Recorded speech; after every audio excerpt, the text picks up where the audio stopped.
Levítico capítulo 10. Aqui nós começamos um texto um pouco mais denso, porque acontece que Nadab e Abiú, que eram filhos de Arão, portanto sacerdotes, decidem fazer uma espécie de sacrifício, uma espécie de oferta, pegando cada um os seus incensários e fazendo conforme achavam que deveria fazer, e isto teve uma rejeição por parte de Deus. Então é muito interessante que aqui muita gente usa isso para dizer o seguinte, que é o fogo estranho, né?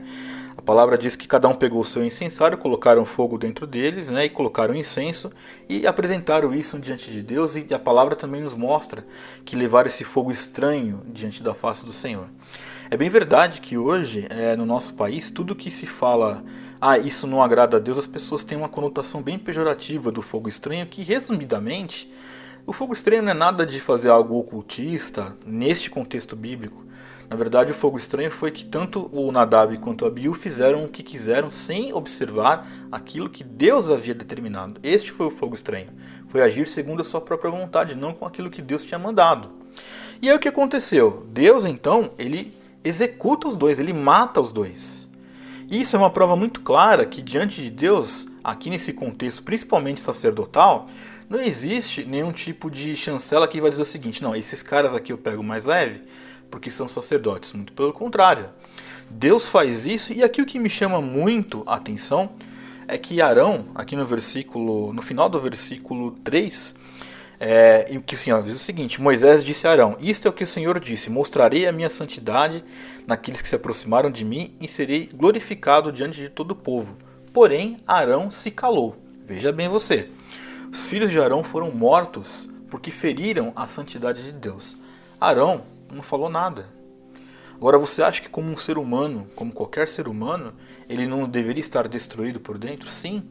Mas ali a consciência de Arão era tão clara sobre o erro que havia sido cometido que, embora isso deveria doer muito nele, não cabia nenhum tipo de questionamento a Deus, uma vez que a santidade do Senhor foi ferida. Ou seja, essa morte desses dois aqui era porque justamente eram sacerdotes e esses deveriam realmente preservar a lei e cumprir essa lei. E não cumpriram.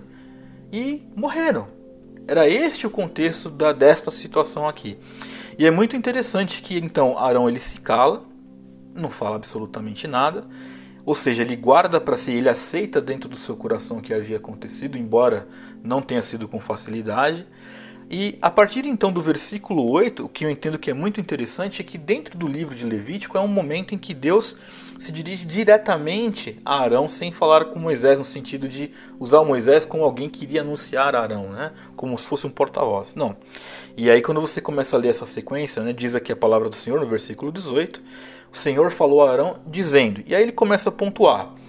Ele começa a abrir o leque no que diz respeito ao como o sacerdote deve enxergar as questões que iriam acontecer e começa a fazer divisões claríssimas.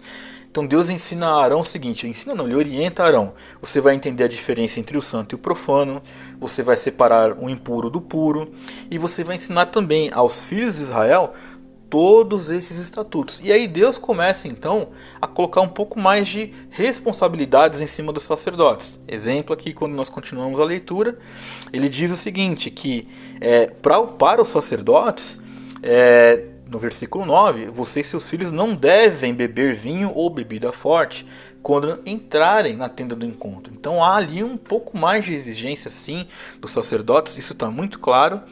E aí nós temos então, no fim das contas, uma grande experiência de um homem de Deus para com Deus. Porque no fim, Arão perdeu seus filhos, né? E a verdade é que havia um senso muito profundo. Eu não consigo imaginar o dilema de Arão. Um pai que perde seus filhos, mas que por uma obediência honesta e claríssima diante de Deus, ele meramente se cala diante do Senhor.